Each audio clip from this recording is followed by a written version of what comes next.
Dr. Pali Lehohla is the Statistician General of South Africa, a position he held since November of 2000.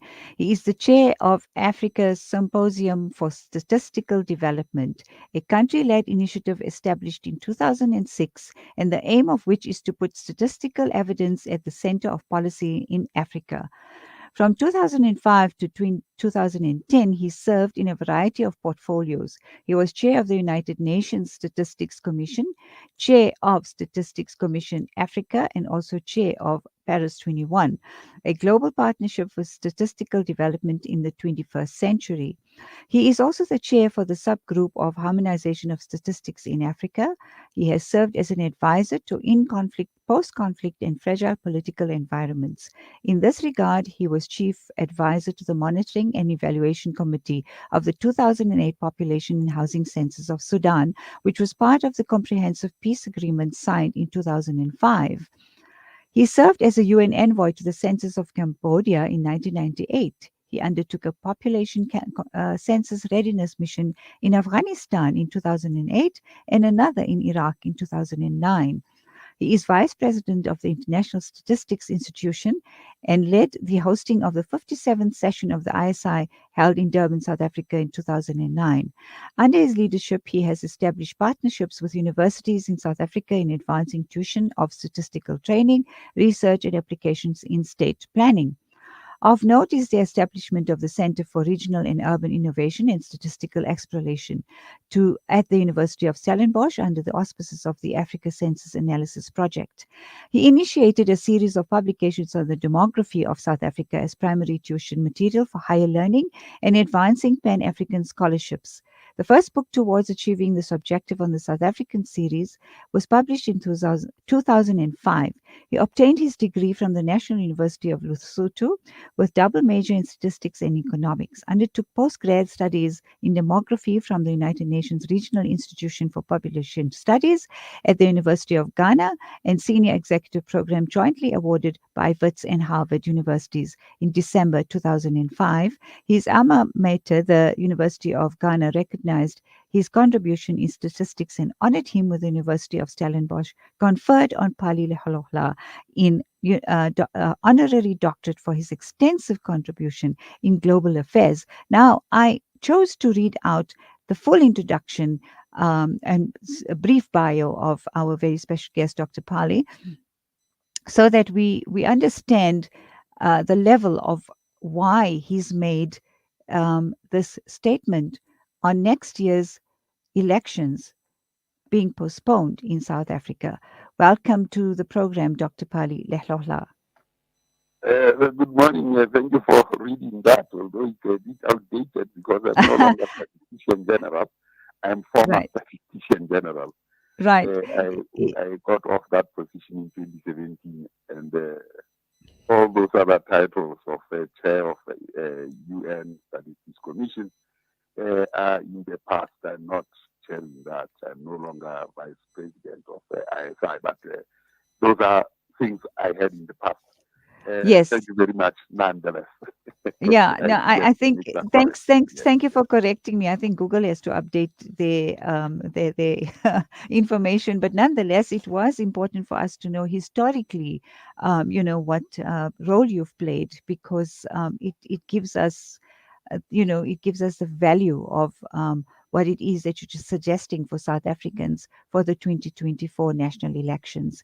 So, where did and how did this view come about, Dr. Pali?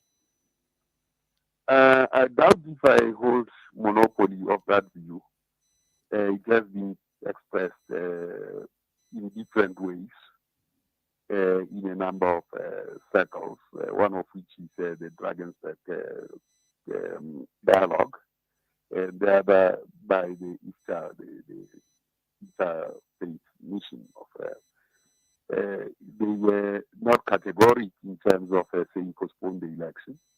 I've Hmm. been categoric in saying postpone the election because you need time to really digest, Yes. not the election, because the election is neither here nor there, although it's constitutional. But what is deeper are the constitutional mandates of material benefits to society. I mean, the Constitution is very clear on those material benefits to society. And I think that is what anchors democracy. If I may describe what I think democracy means, Mm-hmm. the judicious distribution of services of material benefit to society across space and time. And that is what is at the core of a democracy. It must be material benefit, as would Amilcar Cabral would say that people are not uh, thinking about things in their head, but rather about the material benefits that accrue to them. And that's what democracy is about: food on the table, and Mm-hmm. schools, a better Mm-hmm. life, housing, and all those that the RDP articulated. Now, the question is, are those materializing? Are we seeing our future clear? The answer is no. Mm-hmm. So, what would be the benefit of an election if we have not clarified for ourselves what those material benefits should be? What are the policies that will lead to those eventuality? What has been our experience in the last 30 years? Many argue that should an election be postponed, it would give the ANC an advantage of correcting itself, and the parties that actually want to exit it from office are eager to get into the union buildings. Mm-hmm. Concepts are not correct. That ANC wants to hold to power, parties want to come into power. Um, yes, that's the path through which Right. this is the So, path through which your governments come. But how do we, ahead of time, go in tools of foresight, guaranteeing that people will get this material benefit? mm-hmm. That agenda, which is much more substantive and elegantly captured in our constitution, is at the moment not on the table. What is on the table is getting into power. Mm-hmm. And I think we need to pause and allow the nation to define how we want to be governed and what are the material benefits for the next 30 years. That is the more substantive agenda item than an election. So if you are calling for a postponement, for how long? Well, it may not be that long. It may just mean it is 90 days beyond the date that is prescribed. But it And will not be beyond 90 days, that beyond August. is that It may, the, constitutionally the acceptable? constitution says the Yeah. constitution says you can go up to 90 days, and that's Right. where the postponement comes. So it will be within the constitution, but Mm-hmm. the discussions and the dialogue and the engagement can start now. Mm-hmm. Uh, and what I'm advocating, and I'm raising an issue that the political parties, including the ruling party, are coming to society with a horse, and they are jockeys. Now, if you come with a horse and you are a jockey, society are left out. They are not part of the horse. They are not Mm-hmm. the jockey, and they're expected to come and cheer the horse and the jockey doing their thing. And we have seen how the jockey and the horse behave in the municipalities, Mm. and that's not acceptable. And the Auditor General has year in, year out given us the results of this horse that is made by the politicians who are judges. Now, it's time that society constructs its horse and then use this horse to go and say to the politicians, would be politicians, we would like to hire a jockey that is deserving of this horse that we have constructed. And that horse can be constructed by society from now, Mm-hmm. rather than allowing politicians to come with a ready-made horse as a jockey. That's a moral dilemma. It's a moral hazard. Mm-hmm. And that moral hazard guarantees that politicians will never be held to account. Mm-hmm. So Because how do we society has not. yeah, sorry. Yes. Right. Well, So go ahead. society has to own the horse and create the horse.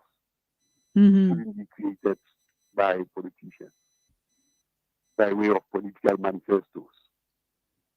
No, So what would be there must be a people's manifesto. right? And that people's manifesto can be constructed from now Mm-hmm. and then presented to the politicians to say this is a people's manifesto. It also defines who is the kind of jockey we expect. This has to Uh, stand on its head. mm-hmm. Are South Africans equipped to put together a people's manifesto? Well, then we deserve the politicians we have.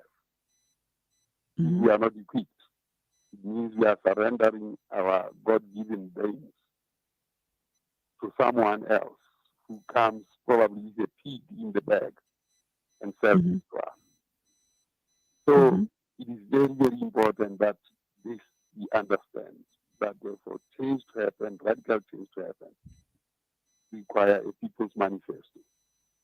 That people's manifesto, there has to be an agreement as to what kind of government, what kind of service delivery, how are we holding these people to account?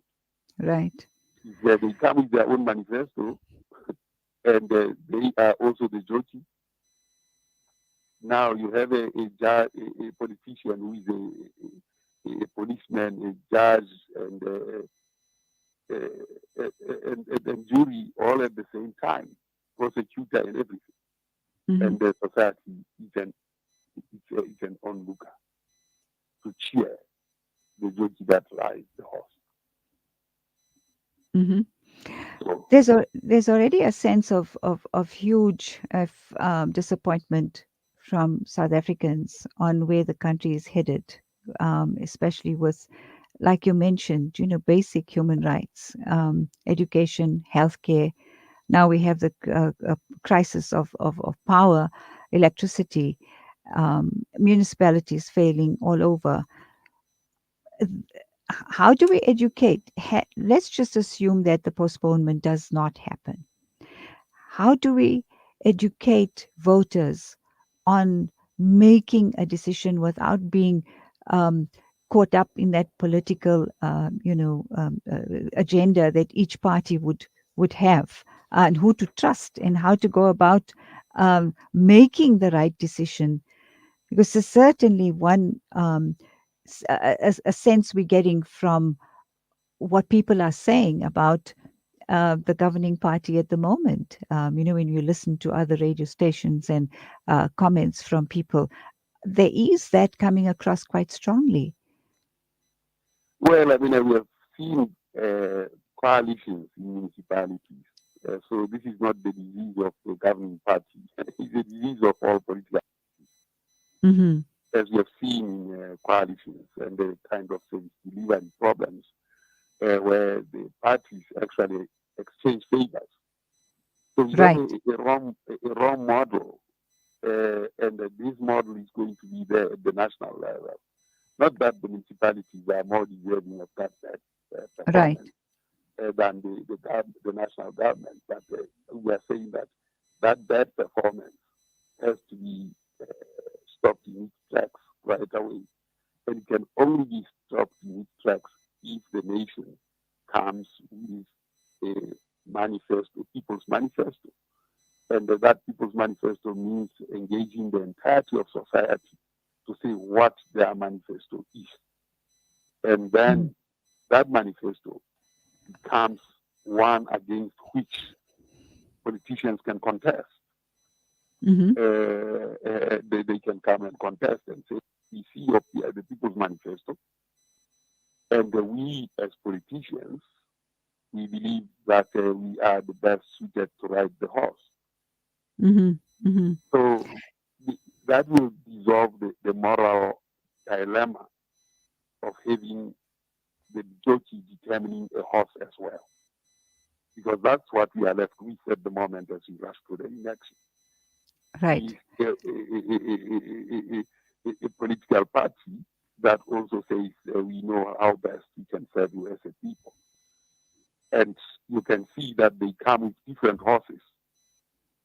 Uh, and what we need as a nation is one horse, and then different jockeys that have to contest. Then we can say which jockey is best suited for this horse. Mm. What So, are the policies that the society has put up with? mhm. One last question. Has the procedure begun? No, no, no. I'm not. I'm posing a question, Right. and Right. let a thousand answers come out of that question, Do and you let the have the support discussion. that you, right? Do you have the support? Well, I'm not seeking support. What I'm Mm-hmm. seeking is the question the right question? And I think from the commentary that has come out, Mm-hmm. that question is the right question. And it points to an election not being the answer to the problems we have. The answer to the problems we have is society taking back its power from the Right. from the Right. politicians, and then seeking the politicians to exercise power, or rather to exercise execution over that power that they have defined, which is the People's Manifesto. Unless we have a People's Manifesto, we are Mm-hmm. going to have manifestos of political parties.